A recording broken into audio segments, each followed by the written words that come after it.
Hey, what's going on there, folks? Stock Rob here, and I'm your home studio nerd. So this year in 2021, I am in a new home, in a new city, in a new state. So I figured for the new year, why not upgrade, get myself some new gear. I'm the same old me, so instead of saying new year, new me, new year, new gear. And I got some right here. I'm gonna open these guys up and let's take a look and see what I got.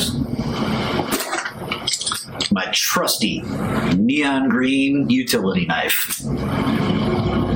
Yeah.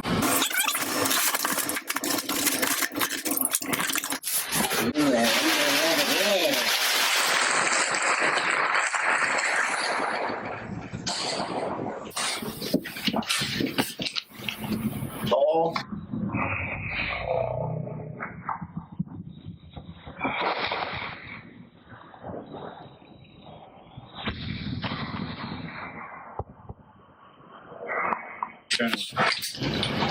That's not deal.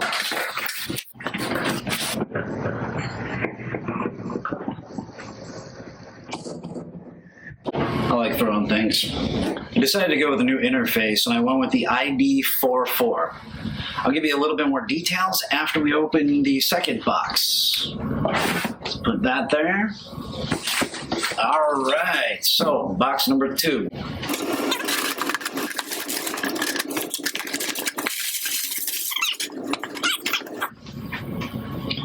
Just because I want to throw this box. I'm going to set that down for a second.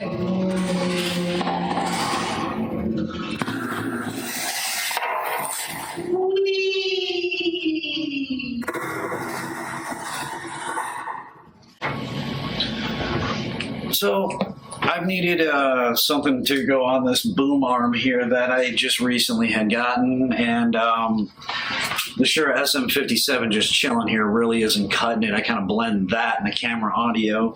Figured instead of doing that, well, I got the Shure SM7B. The Audient ID4 or ID44, however you want to say it, does have kind of a tiny bit lower of an input on its mic pre's than some other interfaces out there, but they make up for that in quality. Regardless of that factor, the Shure SM7Bs are notorious for having extremely low output. So I just went ahead and was safe and bought myself a little Cloudlifter here, which adds 25 dB to the signal. So you just plug your mic into this guy goes into the Audient ID4 and just adjust levels from there. All right, now that we've unpackaged everything, let's actually unbox everything. All right, so the first thing that we have here is, as you can see, is the Audient ID4 or ID44. This is the thing that I am excited about. I've wanted this guy for a while, but let's open it up and see what we got. Little quick start guide here. That's kind of nice, which I probably won't need.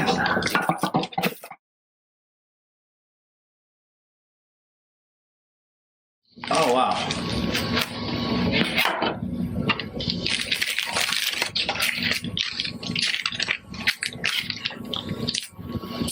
So one of the reasons that I went with this Audient ID4 was a couple reasons. For one, they just have stellar mic pre's. They have 2 more pre's than my PreSonus Studio 26. Also, too, man, I mean, this thing is just, it's sexy. It's a hefty beast. It does have the optical in-out. It does have the ability for word clock. As you can see, one of the fun little bonuses are the inserts. That aspect. That's kind of what sold me on this. This is probably the only interface, audio interface, that's under $1,000 that actually had inserts. The reason why I wanted those inserts was because I wanted to get an external mic pre and actually use the coloration and the sound of that external mic pre while being able to bypass the audio interface's pre's. And because of that insert, on channels 1 and 2, I am able to do that. The fact that there is multiple headphone outs was very cool. The dim I liked, and also the cut.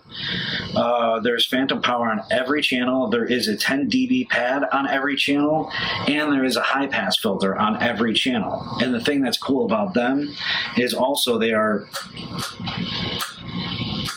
they're actual toggle switches. No, accidental, oops, I just blasted, phantom power to my ribbon mic or something silly like that.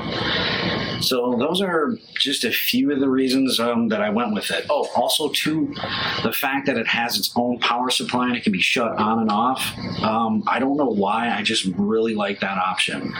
So yeah, 4 mic pre's, 2 DI inputs on the back, 2 headphones. Then on channels 1 and 2, like I mentioned before, you do have the inserts. So therefore on channels 1 and 2, you can just totally bypass these pre's, plug in your external mic pre. You got a 1073 or an API lunchbox or something, and man, there you go. You got some stellar input quality there, man. It's a hefty, nice piece of gear there. I strongly suggest something like this if you're just starting, or if you've been doing it for years. It's a great piece of gear to have. Strongly suggest it. I got all that. I figure, why stop there? These Tannoy Actives in the back there, I've had those things for probably a decade now. They still sound great. I love them, but I plan on setting up a second workstation for me. And I'm going to move actually the Tannoy Actives over to that second workstation. Actually, this whole entire setup is going to be my second workstation. This new stuff here will be my new workstation, which will be PC based, and I'm going to keep the Mac, and this is going to all be for video editing and all that kind of fun stuff. The PC is going to take care of everything else that I need to do except for video editing. But I digress. Back to the whole point. I decided I'd upgrade my speakers too. I went with these guys. Let's go ahead and open these two, see what they look like. I'm just going to open one. Why do the second one? You know what it's going to look like.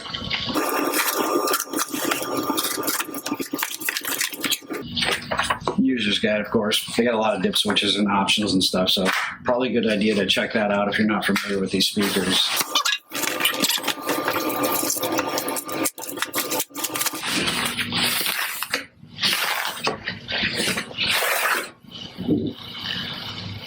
These are going to be really, really nice going up there. But yeah, got these guys, the Kali Lp6s. Cool thing is the options that they have on the back, from the XLR in to the TRS in to your RCA in, and then like I mentioned, the dip switches, in the user manual, which would probably be good to refer to it, or if you're like me, just look at pictures and flip the switches accordingly, and that should tune it somewhat according to your room. But yeah, really excited to throw these guys up. And actually, speaking of, I will be doing a whole video on how to set up your home studio. So if you liked any of this video, please, hit the like and subscribe button there. Hit the bell notification if you want to see the next video on how to set all this gear up, which I will be doing. I'll be making that video next. Like, comment, subscribe, and hit that bell notification. Thank you guys for watching.